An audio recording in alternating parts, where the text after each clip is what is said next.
Good morning. मैं आपकी संस्कृत की टीचर रंजना सिंह। आज हम सभी आपके माइक्रो सिलेबस में टॉपिक शब्द, पद, लिंग, वचन, पुरुष और विभक्ति पढ़ेंगे। सबसे पहले हम समझेंगे शब्द किसे कहते हैं। शब्द वर्णों का वह समूह जो किसी अर्थ का बोध कराते हैं उसको हम शब्द या पद कहते हैं, जैसे राम, पुस्तक, मेरठ इत्यादि। शब्द जो होते हैं हमारे वह 4 प्रकार के होते हैं: नाम, आख्यात, उपसर्ग और अव्यय। इस प्रकार से शब्द को 4 प्रकार से बांटा गया है: नाम, आख्यात, उपसर्ग और अव्यय। नाम संज्ञा, सर्वनाम, विशेषण शब्दों के जो नाम होते हैं उसको हम नाम कहते हैं, जैसे अहम। अहम सर्वनाम शब्द है यानी मैं। राम हमारा संज्ञा शब्द है।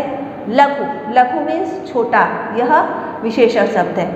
आख्यात क्रिया शब्दों को हम आख्यात कहते हैं, जैसे गच्छति जाता है, आगच्छति आता है।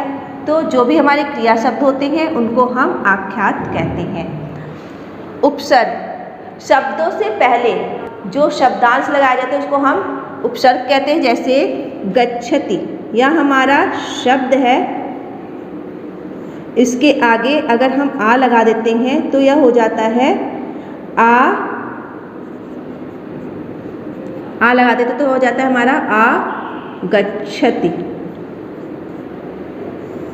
उपसर्ग से शब्दों के रूप और अर्थ दोनों ही बदल जाते हैं। देखिए, गच्छति में जब हमने उपसर्ग लगाया आ तो इसका रूप बदल गया, यह हो गया आगच्छति। गच्छति मीन्स होता है जाता है, आगच्छति मीन्स आपका अर्थ हो गया आता है। इस प्रकार से उपसर्ग वे शब्द होते हैं जो शब्दों के आगे लगाए जाते हैं और इनके लगाने के बाद शब्दों के रूप और उनके अर्थ बदल जाते हैं। अव्यय वह शब्द होते हैं जो किसी भी प्रकार से परिवर्तित नहीं होते हैं, जैसे कुत्र, कहाँ, तत्र, यहाँ इत्यादि। अब देखिए, पद जिन शब्दों के रूप चलते हैं उनको हम पद कहते हैं। या 2 प्रकार के होते हैं, सुबंत और तिङन्त। सुबंत संज्ञा सर्वनाम के जो रूप चलते हैं उसको हम सुबंत कहते हैं। इसमें सुप विभक्ति प्रयुक्त होता है। इसमें सुप विभक्ति प्रयुक्त होता है। तिङन्त वे शब्द होते हैं जिनसे क्रिया शब्दों के रूप बनते हैं। यह तिण्ड विभक्ति से युक्त होते हैं। यह तिण्ड विभक्ति से युक्त होते हैं। लिंग संस्कृत में 3 लिंग होते हैं: पुल्लिंग, स्त्रीलिंग और नपुंसकलिंग। लिंग जिससे हमें किसी भी जाति का बोध होता है उस शब्दों को हम लिंग कहते हैं। संस्कृत में 3 लिंग होते हैं। आपके हिंदी में हमेशा 2 लिंग होते हैं, पुल्लिंग, स्त्रीलिंग, लेकिन संस्कृत में आपके 3 लिंग होते हैं: पुल्लिंग, स्त्रीलिंग और नपुंसकलिंग। पुल्लिंग जिन शब्दों से पुरुष जाति का बोध होता है उसे हम पुल्लिंग कहते हैं। जिन शब्दों से स्त्री जाति का बोध होता है उसे स्त्रीलिंग कहते हैं। और जिन शब्दों से ना ही पुरुष जाति का बोध होता है ना ही स्त्री जाति का बोध होता है उसे हम स्त्रीलिंग कहते हैं। पुल्लिंग जैसे राम, श्याम। स्त्रीलिंग नदी, रमा। नपुंसकलिंग फल, पुस्तक इत्यादि। वचन संस्कृत में वचन 3 प्रकार के होते हैं: एकवचन, द्विवचन और बहुवचन। वचन जिन शब्दों से हमें किसी की संख्या का ज्ञान होता है उसे हम वचन कहते हैं। एकवचन जिन शब्दों से एक संख्या का ज्ञान होता है उसे हम एकवचन कहते हैं। द्विवचन जिन शब्दों से हमें 2 की संख्या का ज्ञान होता है उसे हम द्विवचन कहते हैं। 2 से अधिक संख्याओं का जिन शब्दों से ज्ञान होता है उन्हें हम बहुवचन कहते हैं। हिंदी में आपके केवल एकवचन और बहुवचन होते हैं, द्विवचन नहीं होते हैं। संस्कृत में आपके एकवचन, द्विवचन और बहुवचन ये 3 वचन होते हैं। एकवचन जैसे सह में स्वः, बालकः यानी एक लड़का। द्विवचन तो वे दोनों, बालकौ 2 लड़के। बहुवचन ते वे सब, बालका बहुत सारे लड़के। पुरुष,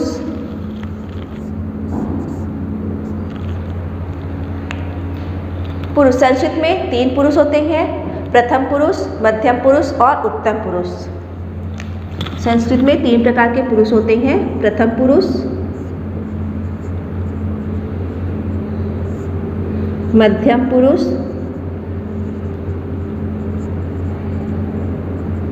और उत्तम पुरुष।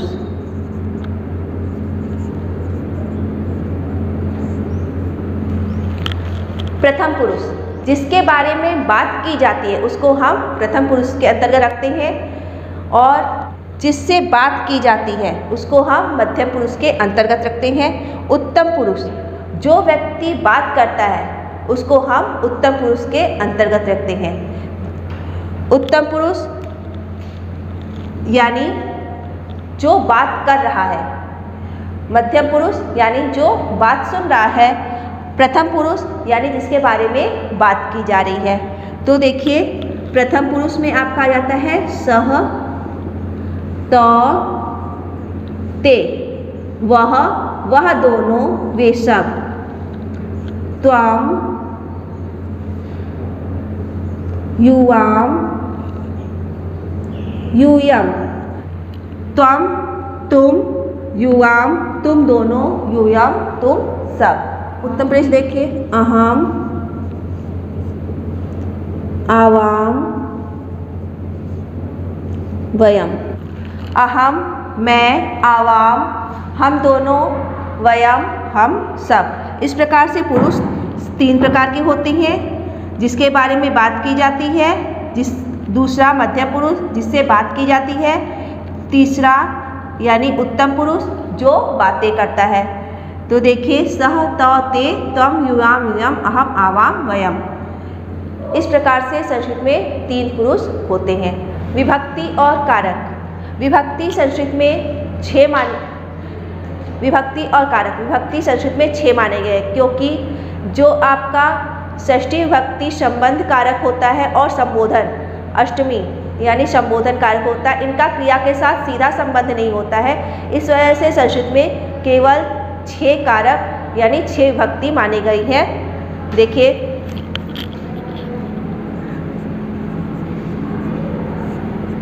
प्रथमा कर्ता, इसका चिन्ह होता है ने।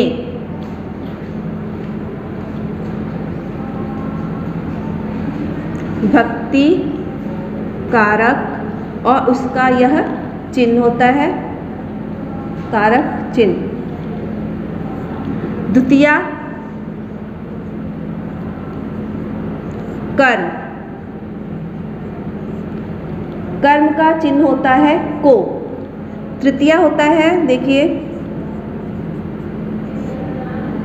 करण,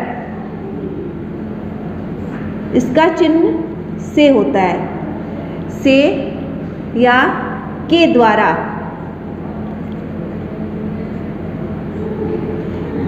यह साधन के रूप में प्रयोग किया जाता है। फिर आता है हमारा चतुर्थी,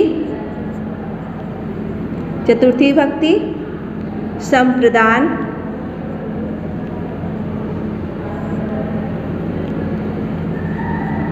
को, के लिए। जहाँ भी किसी के लिए हम कुछ करते हैं तो वहाँ हम संप्रदान कारक का प्रयोग करते हैं। पंचमी, पंचमी विभक्ति देखिए पंचमी अपादान, से अलग होने के अर्थ में।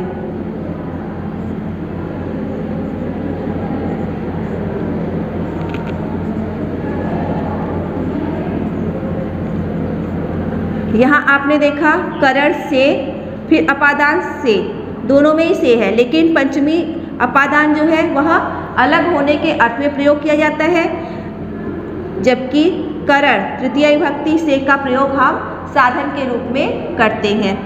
षष्ठी होता है हमारा संबंध कारक, जिसका चिन्ह होता है का, की, के, रा, री, रे। फिर आता है हमारा सप्तमी, सप्तमी विभक्ति अधिकरण में और पर। सप्तमी विभक्ति इसका कारक है अधिकरण और इसका चिन्ह होता है में और पर। लास्ट में होता है हमारा अष्टमी, जिसको हम अष्टमी नहीं लिखते, इसको हम संबोधन ही लिखते हैं। इसका कारक भी संबोधन ही होता है।